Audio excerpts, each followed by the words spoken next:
Hi, I'm Steve G. Jones, clinical hypnotherapist, and I want to tell you a little bit about myself before we get started. I have a bachelor's degree in psychology from the University of Florida, a master's degree in education from Armstrong Atlantic State University, and a doctorate in education from Georgia Southern University. I'm a certified clinical hypnotherapist, a member of both the American Board of Hypnotherapy and the National Guild of Hypnotists, and I'm president of the American Alliance of Hypnotists. I'm the director of the Steve G. Jones School of Clinical Hypnotherapy. I also serve on the board of directors of the American Lung Association in Los Angeles. I have over 2 decades of experience in hypnotherapy, and I still maintain a busy practice and teaching schedule because I see clients and teach classes worldwide. My client base consists mainly of people who want to lose weight, stop smoking, or gain confidence. Other clients include sales teams interested in boosting motivation and increasing income. Also, singles looking for love, insomniacs desiring proper sleep, and actors desiring more confidence for their next audition. When I travel to see clients and teach hypnotherapy certification classes around the world, I visit such places as Tokyo, Japan, Barcelona, Spain, Paris, France, London, England, Montreal, Canada, Los Angeles, California, and New York, just to name a few. By the way, since you have an interest in hypnosis, perhaps you would be interested in becoming a certified clinical hypnotherapist. It's very easy to do. All you have to do is go to my website, betterlivingwithhypnosis.com, and click on Hypnosis Classes at the top. You can either train in person or online. After your training, you'll be added to our worldwide directory of certified clinical hypnotherapists, and you'll receive a certificate. I was fortunate for many years to have my office in Beverly Hills, California, where I worked with such wonderful people as Tom Mankiewicz, the writer of Superman, Geraldine Saunders, the writer of The Love Boat, and many other celebrities. I have been interviewed on CNN, Fox News, and appeared on True TV, in addition to having my own hypnosis TV show. With my over 20 years of experience, I'm happy to share with you techniques that I've both developed and learned, which can help you improve your life. I encourage you to visit my website, betterlivingwithhypnosis.com. There you will find my life's work, 22 books on hypnotherapy, over 3,000 hypnosis recordings available as downloadable MP3s or CDs, and these recordings will program your mind to achieve goals in such areas as weight loss, motivation, and stopping smoking. I also have audiobooks, such as this one, where I'm talking with you and sharing with you in a very dynamic way techniques that you can use to improve your life and the way you do things. The reason I'm telling you all of this is not to impress you, but to impress upon you that I, your teacher, am very capable and I know what I'm talking about. I'm also very happy for the opportunity to share this information with you, so rest assured that you're in good hands, and let's have some fun as we now expand your knowledge. I wish you well in all of your endeavors, and please be sure to visit my website, betterlivingwithhypnosis.com.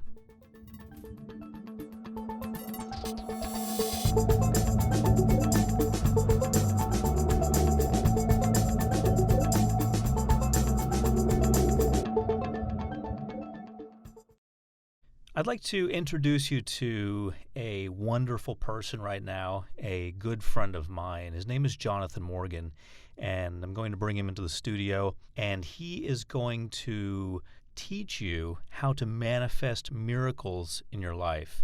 He is going to share with you how to do that. And the reason I wanted to bring Jonathan in for this particular program is that Jonathan isn't just someone who would academically teach you how to manifest miracles. Instead, Jonathan is actually living this. This is the way he lives his life. Every day when he wakes up, he's manifesting miracles. So when I thought of the concept of bringing to you the idea of how you can manifest miracles, Jonathan's name popped to my mind immediately. And you're going to see what I'm talking about. He's a wonderful man. He's got some wonderful concepts. And beyond that, he's actually living those concepts. Jonathan Morgan was a mechanical engineer, and he became disillusioned with that path. It was not leading him to the happiness that he thought it would. So he stepped off of that path and started creating his own life the way he wanted to. And now, every day when he wakes up, he creates that day. He manifests miracles all throughout the day. He's like a miracle generator. So I want you to tap into that energy. I want you to understand how he does that. I've asked him to take a look at what he does so naturally and take some notes on it so that he can present it to you in a way that you can use. So you can do everything that he's doing, and you can have all the benefits that he's enjoying in his life. So I'd like now to introduce my good friend, Jonathan Morgan. Hi, Steve. Thanks for having me here today. Hi, I'm Jonathan Morgan, and today I'm going to talk to you about manifesting miracles into your own life. It's funny, in our day-to-day lives, we forget to notice all the little wonderful miracles which are happening in our own life, and when we do notice them, it seems like there's some pattern to them, or how can we create this in our life? And what is it that we really want to have happen in our life, and how can we use that to better control what is going on in the world around us? I'm here to talk about the different ways that you can use the tools that the universe uses every day, but you can use them consciously to create a better life and a better existence for yourself during your lifetime. This is not intended to go against any fundamental religious views. This is not intended to change completely the way you think.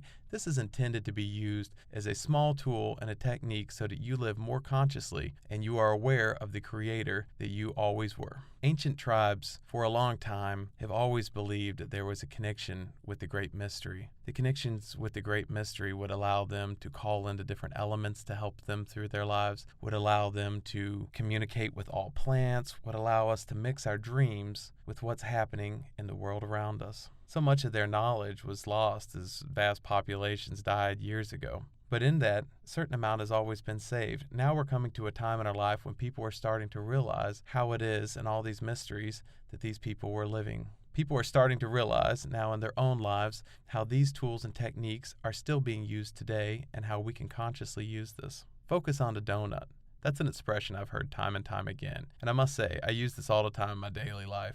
If you focus on what's right around the problem, how it is to make something happen, almost create a space for something to happen, the vacuum will cause what you want to happen to actually merge into place. This sounds a little bit odd, it sounds a little crazy, but here's the process right off the bat. If you're thinking about something like, oh, I want to have more love in my life. Well, in order to have a lot of love in your life, you have to make room, you have to have available space for that. The universe works very well based on vacuums, and in creating a vacuum, you will create the space that must be filled, that must happen with what it is that you want to have filled at. One of the techniques that I use time and time again, and I'll use the example again of creating love into your own life, is I've looked around my house and said, I really would like to have some love. I really would like to have a partner who's staying here with me as well. But then I look around and my house is messy. It's not a presentable fashion. There's no way that I could have a date over for dinner, or I could have somebody come into my life and share a rich understanding with me. And so in order to create that kind of space, I would start out by looking at all the impediments that I have in my own life and how it is that those impediments can be removed to create an open space for love to merge smoothly into my life as I'm living it day to day.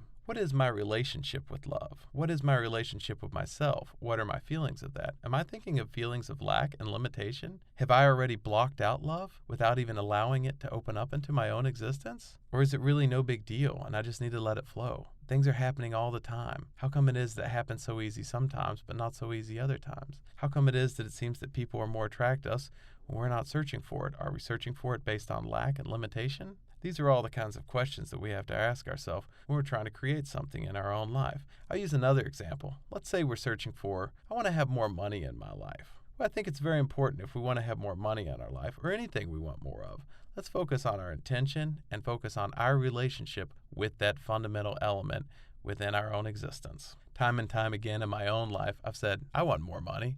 But then when I look at it, it's like I'm not even allowing any space for money to be there. What are my thoughts on people that have a lot of money? What are my judgments? Do I judge people like that? I think I do a lot of times. I've spent a lot of time traveling in third world countries and seeing the way international politics have left a lot of people downtrodden and simply not counting. And it's hard to see that and then come back home and have somebody say, well, I want to buy this new Mercedes. I want to buy this new Lexus. I need a bigger house. And I think, well, think about how much food that money would provide for somebody else. But it's an interesting concept with that. Because what we're failing to realize is that there is plenty in this world, and what is our relationship with it? Time and time again, I look out and see somebody with a huge amount of money, but I don't see them actually using it to benefit others. And I know that Really, if I had a lot of excess money, I would end up using it to help out my friends, to help out my family, to help out people in need. Maybe I might start an orphanage with it in another country. Maybe I might go to a former war zone and provide fresh drinking water for folks. What we do with our money is simply a manifestation of our ego, or our intention and our idea of what it is that we want. So many of my friends, they constantly are looking around and saying, "Oh, I don't like what people do with money. I don't understand, how it is that somebody can have so much and someone else can have so little." And they say what they really want to do is to help out, but then they won't allow themselves to have more within their own lives that they can help out others with. And if we don't allow ourselves to have more in excess, then we're not allowing ourselves to be able to use that to help out other people. In our day-to-day existence, every thought that we have, every intention that we have is creating something in front of us. I like to think about it as if an animator drawing a cartoon, and they're drawing, let's say, the characters walking down a road, and they draw the road.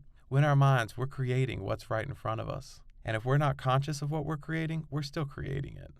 I like to think about, as I'm walking down that road, what's going to come up next? How wonderful is it going to be? And what are the feelings that I'm going to have about the next thing that I run into? How positive is that going to feel inside of my heart? Let's say, for instance, that we're back on the example of love again.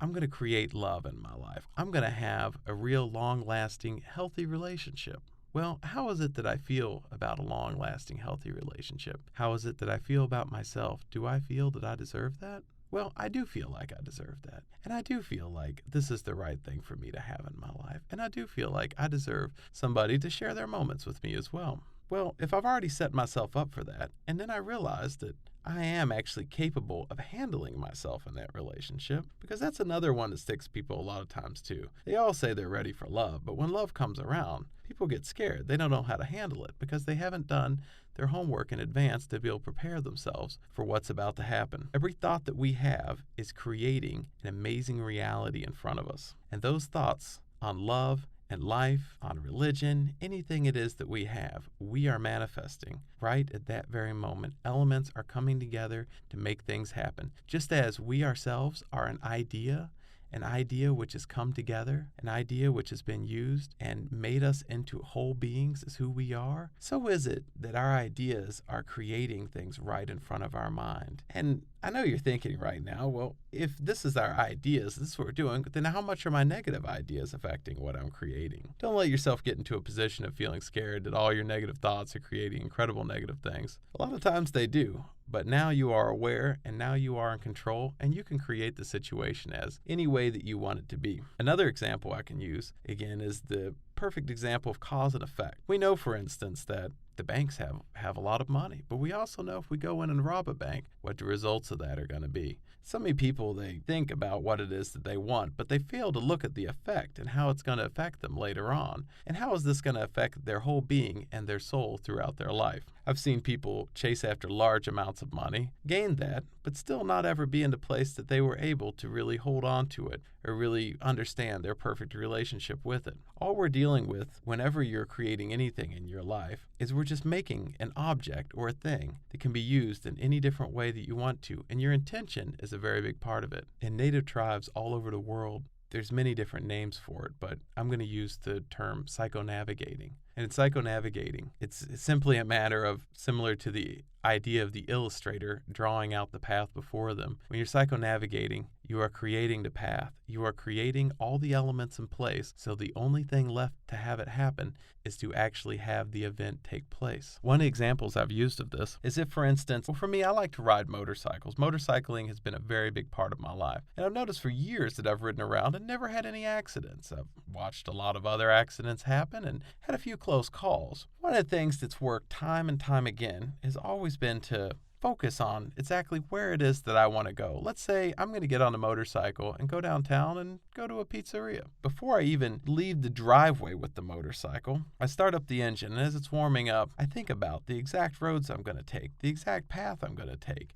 and the exact lines in the road, how I'm going to follow it, what it's going to be like. And then I'm going to see myself pulling up in front of the pizzeria, parking the bike, and walking in with no problems whatsoever. Just doing that simple basic act, I've found has been a great improvement on safety, because in that I've already created the path I'm going to go down, the troubles I'm going to run into, which are none, what roads I'm going to take. If I don't do that, I find myself on the bike constantly wondering what's going to come out in front of me. Is this person going to back out? Are they switching lanes? And all that time, I'm creating the problems in my life. And I can't afford to take a risk like that on a motorcycle without actually laying forth the plan ahead of time. The same thing I've used true in many different instances. Let's say I have a difficult conversation. I have to go to the boss and I have to deliver some news, which is not going to be anything friendly to say. This is a boss I've been very nervous about, been uncomfortable talking to in the past, and I'm not really sure what the right approach is to take on that. Here's an example where visualization comes in fully. Here's something I can see myself talking to the boss. I can see the boss understanding what it is that I'm saying, understanding my points, and having patience with me, even if there wasn't any patience there before. But I can see that already happening, and I can see my reaction to it and even feel the way I feel. In that, with inside my own self, I'm actually creating a process which is allowing me to feel that, which is allowing me to smell that, to see what's happening, and in that crystal clear construction, then when it actually happens, the only element left is for it actually to take place. This kind of thing happens all the time in our day-to-day lives. Let's say, for instance, how many of us know the person who says, "Oh no, today's going to be an awful day. I hate Mondays. Oh God, what's the traffic going to be like today? Oh, I remember the last time this happened to me. This was awful." Well, you can create anything you want to in your life. My suggestion is you create your life to be easy, fun, and joyous. There was a time in my life when I was a good bit overweight. I had a hard time socially. I would tend to say the wrong thing at the wrong time. I was in my early 20s and I was having a difficult time finding anyone who wanted to be close to me. I decided I would take a step-by-step path and I would change around my life and actually change my own luck. And it's amazing. It has worked out. Everything has been crazy. I tell people stories of this and they look at me and don't even believe me. But it's really true. When you allow the space for amazing miracles to happen in your own life, they happen. There's so much stuff going on around us in the world. We can't even take in everything that we see. Take for instance, if we're looking at an object, we can stare at that object, let's say it's a coffee cup. I say a coffee cup, you know exactly what I'm talking about. And if I was to say, well, what are the elements of it? I can say, well, this cup is actually made out of clay and then it's glazed. Or I could say I'm an artist and I'm looking at it and I'm not looking at a coffee cup. I'm looking at a hard line, a soft line, a series of colors being filled in by this. That one object can have many different things to it, many different properties, but it's the way we look at it that makes it a coffee cup. It's the intention that is put in behind it that causes it to happen. For years, I've been a mechanic. I've found myself enjoying time and time again, tearing into motors and ripping apart motorcycles and taking an old engine and making it run good again. It's just the mystery in that and the fun in it is just always there, all the little pieces. It's like a puzzle, and I've always enjoyed spending long hours in the garage doing that.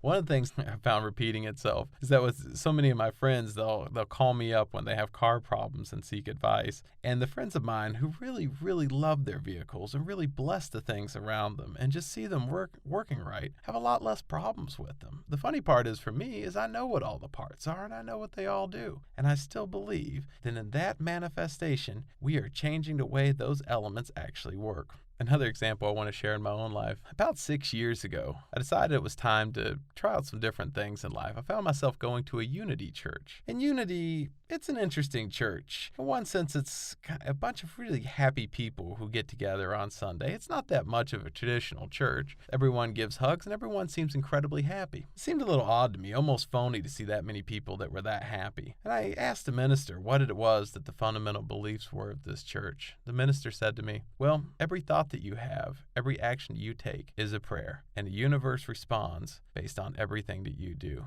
I tried to prove them wrong, and so I gave it an example of just thinking of how amazing my life possibly could be. And at the time, my life had a lot of problems going on. I had been through a very difficult breakup. I had a house which was still jointly owned with another person and difficulty getting the paperwork straight. I was out of work. And I thought, how amazing could this really be? I'll try this for 30 days. So for 30 days, every day I woke up and said, how wonderful can this day be? How amazing can it really be? And every time I had a difficult situation, I thought to myself, how amazing can this situation really turn out? What is the best example? Instead of saying, well, what's the worst that can happen? I said, what's the best that can happen? And just in putting out that question, I took my mind out of the place of creating a negative, and I just allowed positive things to flow. For through it is in our life that we are created not to suffer, but to enjoy life every day and to enjoy every aspect of who we are. We were created this way for a reason, and it's a very important reason to recognize and just enjoy who you are and look for the best in every situation. After the years of being at that church, maybe let's say the first year, I found myself saying, I can't believe it. Like amazing things are happening in my life. How come my perspective was so bad before? What was going on? My luck is just going so wonderfully. I can't believe it. For once, luck was actually felt like it was in my favor, in my control. Things were happening. I'd started up my own business, and the business was doing wonderful. People were treating me with respect. Old friends I hadn't seen had come out the woodwork. Even seemed like the paperwork was working right to get my house all in my name. And I wasn't even going to have to pay much money. Even ex-girlfriends and people that had been difficult, I let go of my hate for them. They let go of their hate for me. Life just flowed. I found myself one day in the mountainous city of Cusco, Peru, looking at my friend Larry saying, oh my God, today is amazing. Everything's amazing. How much better can it get? And you know what? It just kept getting better. And every day I say to myself, today it's getting better and better. And it does get better and better. It's really amazing. We have the power to create this in our own lives. And it is flowing. That's the way things are working. And things are becoming amazing in our own lives and everything that we do. Understanding happiness. Understanding happiness is a very important element to creating positive change in your life. Without having any real scientific proof to back up what I'm saying, but just having time and time again case example of this working out perfect, I want to say that when you create happiness in your own life, amazing things happen. Nothing comes from being negative except more negativity. If you want more positive things in your life, you have to start out with being happy and being positive. You might be thinking, well, if good things were happening in my life, I then would be positive. I then would be happy. But I must tell you that you must find the happiness with the inside of your own self. And it's not that hard to find. We talk about this all the time, but people rarely actually sit around and put together a series of specialized tools to create happiness, to create positive flow. Here are a series of tools which I use daily. When you're negative, when you're feeling frustrated, it's been a rough day, you're stuck in traffic, it's important to stop for a second, relax, sit back in the seat, feel your body relax some. Then after that, notice small details in your life. Think about the small elements. One of the things that I've done is to be stuck in traffic is to look over. Even sometimes on the side of an interstate, you can see beautiful green grass growing. Think about the blades of that grass. And that grass is actually changing the carbon dioxide coming from the tailpipe into breathable oxygen for all of us. And while we're having a difficult time stuck in traffic, that grass is just growing away, unimpeded by any obstructions and fed constant carbon dioxide. I like to look at the small elements. Sometimes you'll see an ant crawling across that blade of grass. How amazing is it? All these different forms of life, everything coming together in one spot. And we're not noticing it? The Buddhists believe that when we're not happy, it's because we're seeing life through an illusion. Our natural state is to be happy, is to be positive, is to be aware. So many of us look at something and say, I'm going to look at it for exactly what it is. I'm only going to be happy if it's positive, and I'm going to be negative if it's negative. But what we don't realize, there's so many elements that we don't actually see when we look at it. For an object can be perceived as an object, or an object can be perceived as a series of lines or as a series of materials. It's what intention that we put on it that makes such a difference. I keep speaking about physical things as far as like objects, money, but when dealing with love and relationships, it's the exact same thing. Here's another example that I like to point out. In the United States, we lead the world in obesity. I've had trouble with it, and other people I know have had trouble with it. I think we've all kind of worried about it. There's so much plentiful food. The food may not always be the healthiest. And let's face it, our bodies really enjoy eating fat and sugar and salt. I mean, these are elements which you don't normally find in nature. And let's face it, they're delicious. Well, one of the things I found, my latest weight loss technique, and this is working every day in my life and people's lives around me, is you have to do the same process. It's focusing on exactly what it is that you want. For instance, you can take out a sheet of paper and write down, I want to lose weight. But then if you look at that statement, you're saying exactly what it is that you want to do, and you're also saying, I'm heavy right now. Now you can say, I'm going to feel myself becoming thinner every day. Now that's a very positive statement. That's taking you into a better place. Or you could say, I feel a little bit thinner right now. Or you could say, I have plenty in my life.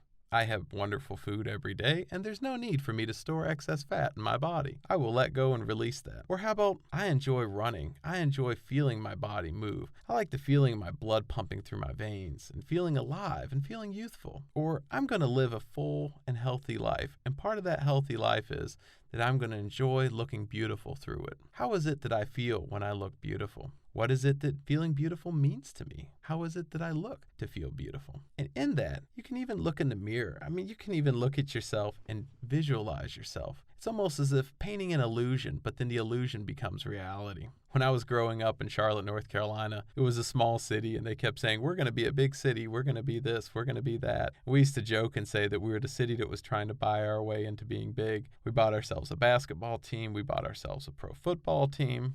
Well, and you know what? After like 10 years, we were a big city. Now I joke that I came from Charlotte, North Carolina, which is now just simply Charlotte. And in our own lives, we do the same things. If we go around and say, I am a healthy, happy, loving, wealthy person, all of that will flow right into our lives. We have to start by saying what it is that we want. We have to start by visualizing what it is that we want. We have to start by feeling the way it's going to feel to have that happen. And then we have to be okay and comfortable with the effects of what we are creating. The universe will follow exactly what it is that you are setting forth in your intention, but it's only going to follow your intention if you're okay with handling that. Sometimes this can be a big deal, but each of these elements can be broken down and taken apart. There's no need for us to have to work ourselves to death saying, I'm going to feel this way, I'm going to feel this way, I'm going to feel this way. Let's take apart the feeling. You can say, well, I feel overweight. Well, what is it that I feel overweight about? Well, and then you can ask yourself, why is it that I feel that I must finish the plate of food? Do I feel like there's not enough food coming next time?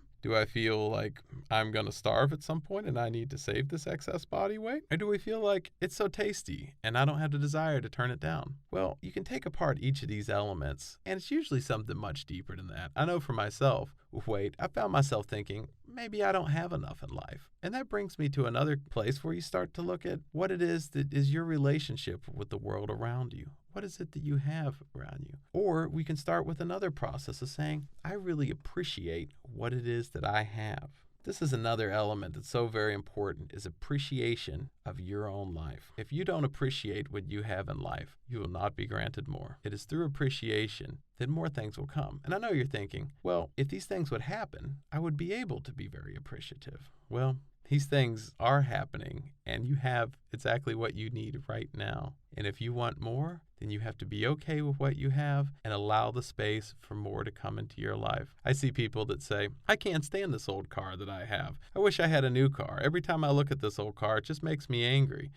I wonder if I'll ever get a new car. Well, that's no way to create the process yourself. What about if you took the example, said, I'm really happy for my old car. My old car takes me to work every single day. I have a lot of respect for it. I'm really happy that the universe is taking care of me enough to make sure that I have a car. So many people in this world never get to enjoy driving and the freedom I have of being able to go where I want to go, when I want to go. But then I say, well, what about this new car? Well, the new car, it's like my old car, but it's much better. And I enjoy the new car. I still like the old car, but the new car, it has these other features. This is what I really want. I really want this new car because I'm going to enjoy it, and how am I going to take care of it? And what is it going to be like in my life? Do I appreciate it? Do I appreciate what I have? If I want to have more, I need to appreciate what I currently have. I took a class one time. It was a self-help class. It seemed a little cheesy at the time, but one of the things that was very important to it is they said, make out a list of exactly what it is that you want to do with your life. I thought, well, this would be great. And they said, but keep in mind, money's no object. There are no limitations. Anything that you want to do, write it down on this piece of paper. Just the process of starting that, of allowing yourself to let go of any hang-ups that you have. Hang-ups on money or time or health, and just let it be and say, what is it that I really want to do? Sometimes it's a complex question, but the question for me was answered with, I really want to travel. I really want to see this world. I would like to ride motorcycles more. I would like to have loving relationships in my life. And I would like to be closer to family. Funny part is, that piece of paper I wrote that on ended up drifting around my house for a long time. And then years later, when going through some old invoices trying to find a piece of paper, I ran across it. I looked at it and it said exactly what it is that I'd been doing for the past 4 years. My dream was to travel. I ended up taking a motorcycle trip from North America all the way to South America and spending a bunch of time in Central America. Looking back, I'd had a series of incredibly loving relationships, and after all that, my mother and father were moving to town to be closer to me. Now I have a loving relationship, I have family and friends, and I have plenty every day. My friends ask me all the time if I'm a trust fund baby. I think this is really interesting because they're always asking if I have some huge amount of money and how it is that I'm living without working very much. Well, it's odd, but I really wanted to test out the universe. After spending all this amazing time traveling in other countries and seeing the way what we dream and what we create in our own life manifest into what we have happening personally right in front of us every day. And so through that, I decided that I didn't want to work anymore. I just wanted to enjoy my day. The sun was out for a long time every day, and I live in a beautiful part of the country, and I love to go out boating, and I love to go out walking and bicycle rides at 11 a.m. There's no need for me to be sitting at a desk all the time. This isn't my dream. My dream is to enjoy every day and to spend my time helping out friends and family whenever they need it. Well, these dreams have somehow manifested into happening. I find myself now completely at a loss as to how I'm living day to day and where my money comes from and what I'm doing. It sounds odd to say that, but it's really true. I'm living completely on faith, and that faith allows me to be a better person. It's the faith that there's plenty in this world and that when others need my help, I have the time to be there for them. It's the faith that I can enjoy the sunny weather, that I can enjoy my connection with nature, I can enjoy long walks on the beach, and I can enjoy having interesting conversations that run on without having to look at the clock as often as I used to. And the best part is, I haven't had to use an alarm clock in over a year. You may be saying to yourself, well, how does all this work? There must be some fundamental ways that all of this stuff works. There are some fundamental ways. Many things are happening. There's all kinds of miracles which are constantly occurring in our lives daily around us all the time. Think of how many times you've sat there with a friend and talked about a close call with death. Maybe, that was, you'll have some story. I can cite a few different times of near-death experiences, flying small airplanes, rock climbing, motorcycling, bicycling, and all kinds of things where it's very obvious that there was a miracle there that kept me alive. Well, the funny thing is, think about all the miracles that you're unaware of. Think about the times that something happened that you never noticed, or the time that you left the house a little later so you weren't hit by a train, or anything else along those routes. There's all kinds of very small, tiny elements which are constantly occurring to create our life into the patterns that it is. And so we live a full and dynamic life. The Shuar tribe in Ecuador is a tribe of headhunters who have lived the same way for many, many years. And because of their scary warriors, they've kept a lot of people out from causing problems with them. Now they've had continuous trouble with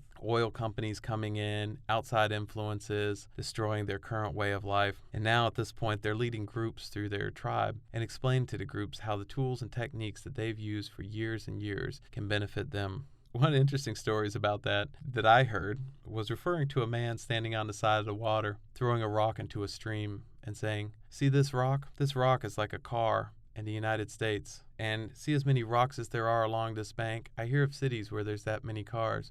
Which one of those cars has an effect and affects us down here?" And the guy said, "Well, I'm so sorry," said the North American to the Shuar.